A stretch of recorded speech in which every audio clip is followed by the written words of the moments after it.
pessoal, meu nome é Daniela Estevão e é muito bom estar com vocês para mais uma aula de história.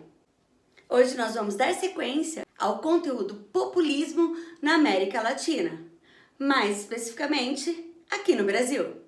Vamos lá para a nossa aula? Primeiramente, eu gostaria de retomar o conceito de populismo. Para que um governo seja caracterizado como populista, ele tem que estar voltado a atender as camadas populares, ou seja, o povo. Geralmente são representados por líderes carismáticos, que são os protetores dos trabalhadores. E como o populismo foi uma característica muito forte na América Latina, e não haviam leis trabalhistas, boa parte desses populistas são os primeiros a criar essas leis. E por isso foram tão amados por boa parte dessa população. Mas, ao mesmo tempo, os governantes populistas foram extremamente criticados, porque eles também defendiam as elites, oferecendo vários benefícios. E só faziam as leis trabalhistas, atendiam as camadas populares, com o objetivo de manter esse povo controlado. Nós já falamos sobre o populismo na América Latina. Agora é a vez de falar um pouquinho desse populismo no Brasil. Antes de mais nada, para a gente entender esse populismo no Brasil, nós precisamos conhecer um pouquinho sobre esse alinhamento com os Estados Unidos. O contexto que nós estávamos vivendo na época era o contexto da Guerra Fria, pós-Segunda Guerra Mundial. E, é claro, os Estados Unidos, como representante do sistema capitalista, queria manter a influência do capital em toda a América Latina. Não seria nada interessante para ele ter algum país aos moldes socialistas. E para garantir isso, ele vai tomar algumas medidas, que seriam acordos e alianças econômicas e militares, que a princípio teria por objetivo beneficiar os dois lados. E como que vai funcionar esses acordos? Esses países latino-americanos conseguiam empréstimos para o desenvolvimento industrial, principalmente a indústria de base, porque boa parte desses países ainda não haviam investido diretamente nesse setor. E se existia, era muito pequeno, principalmente no que diz respeito ao Brasil, que vai investir mesmo no setor de base a partir da Segunda Guerra Mundial, quando ele faz um acordo, ele se aproxima dos Estados Unidos. E os Estados Unidos sairiam beneficiados de que forma? Primeiro, receberiam juros por esses empréstimos, é claro. Segundo, teriam a possibilidade de instalar indústrias multinacionais norte-americanas nesses territórios, através da concessão de benefícios, de uma mão de obra barata.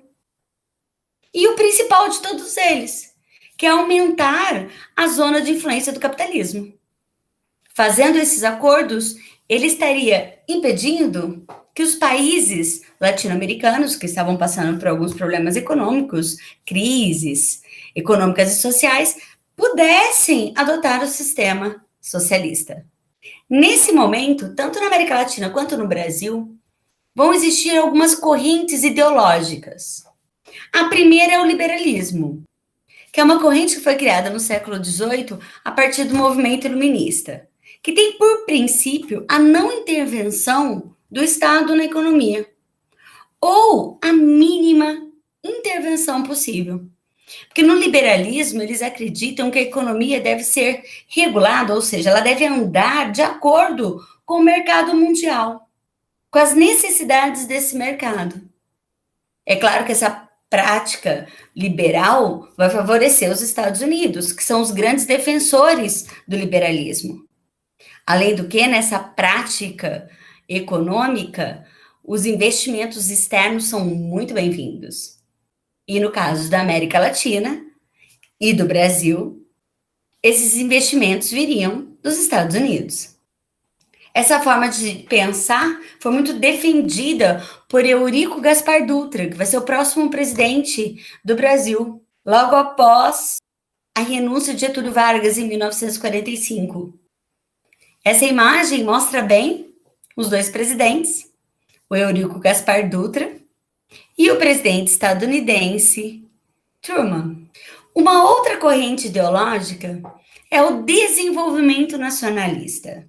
Aqueles que defendiam essa ideologia acreditavam que a entrada de capital estrangeiro no Brasil era necessário para o desenvolvimento da economia nacional. E o papel do Estado, nesse caso, o Estado, digo, o governo brasileiro, seria controlar a origem desse capital, da onde estaria vindo esse dinheiro e para o que seria destinado, o que seria feito com isso. Dessa forma, o Estado não vai intervir na economia, mas vai direcionar para onde esses investimentos irão no país. Os presidentes que se alinhavam a essa política foram Getúlio Vargas e Juscelino Kubitschek.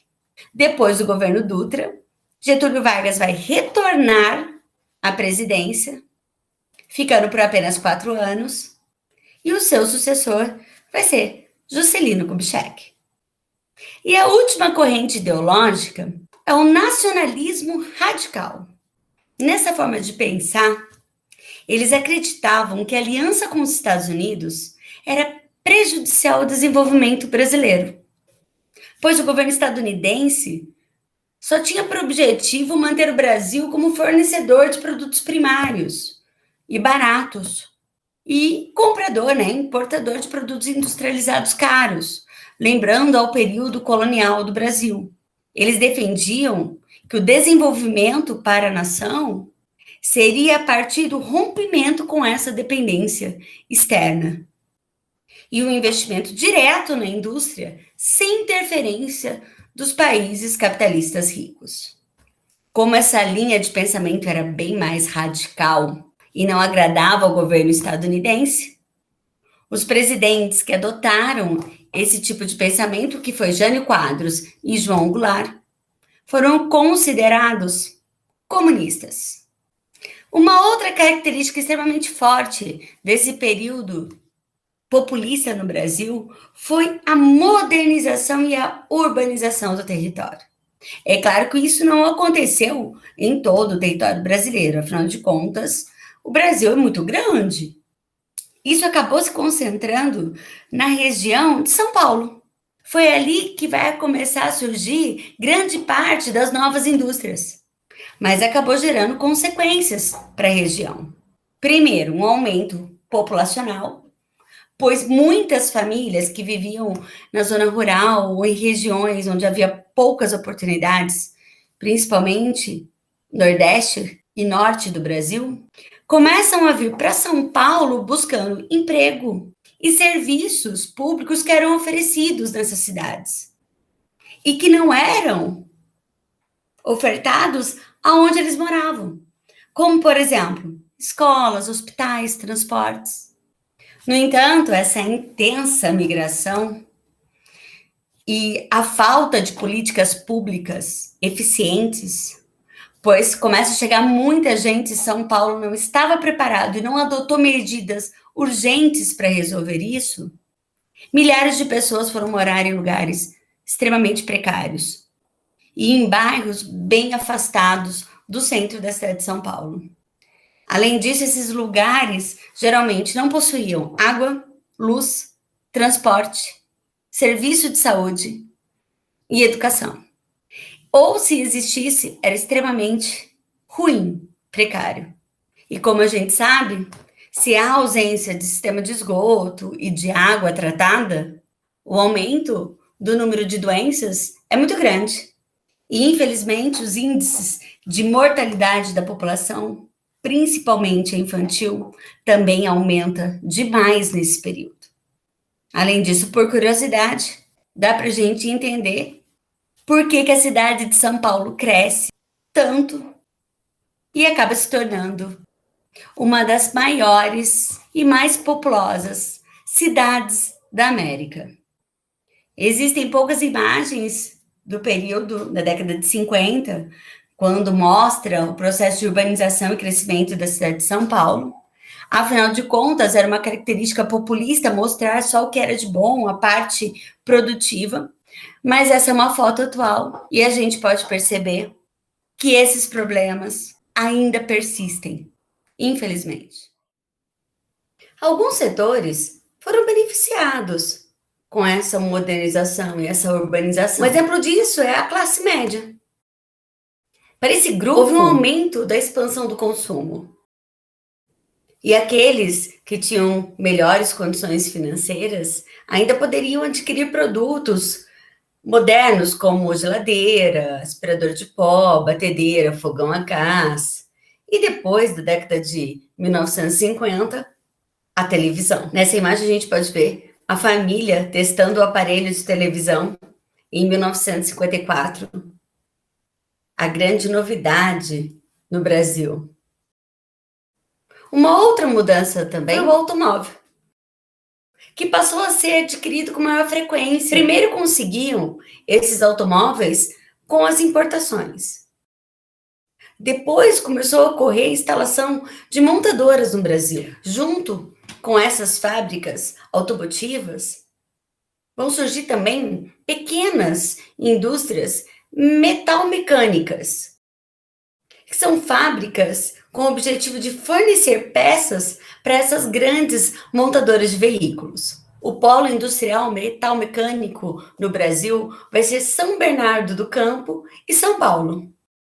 Nessas imagens a gente consegue observar a produção da fábrica da Volkswagen, que foi uma das primeiras a vir para o Brasil.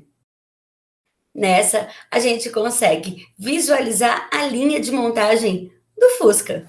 Outras mudanças que a gente consegue perceber também no populismo foi com relação à cultura e ao esporte.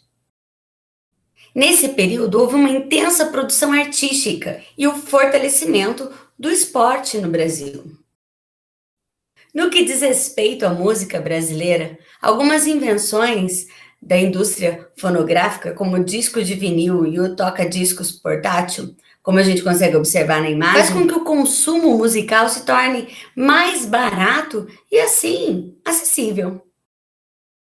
E é no final da década de 1950 que se desenvolve na cidade do Rio de Janeiro a Bossa Nova. Na imagem a gente consegue visualizar 3 grandes exemplos desse período: João Gilberto, Tom Jobim e Vinícius de Moraes.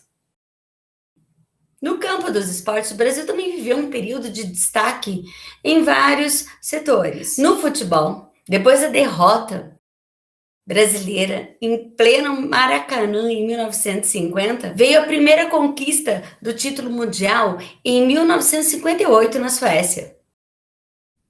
E a segunda, na sequência, em 1962 no Chile. No tênis, a gente teve a Maria Esther Bueno, com apenas 19 anos, conseguindo sua primeira vitória em 1958, o campeonato de Wimbledon na Inglaterra. E até os dias atuais, ela foi a única brasileira a conseguir vencer esse torneio. O basquetebol masculino também se destacou nesse período, sendo campeão mundial em 1959 e em 1963. E em 1960 e 1973, Éder Joffre foi campeão mundial de boxe, representando o Brasil. Nas imagens a gente vê o Éder Joffre e ao lado a seleção brasileira de basquete masculino. Espero que vocês tenham gostado. Na próxima aula nós vamos trabalhar especificamente os presidentes populistas desse período.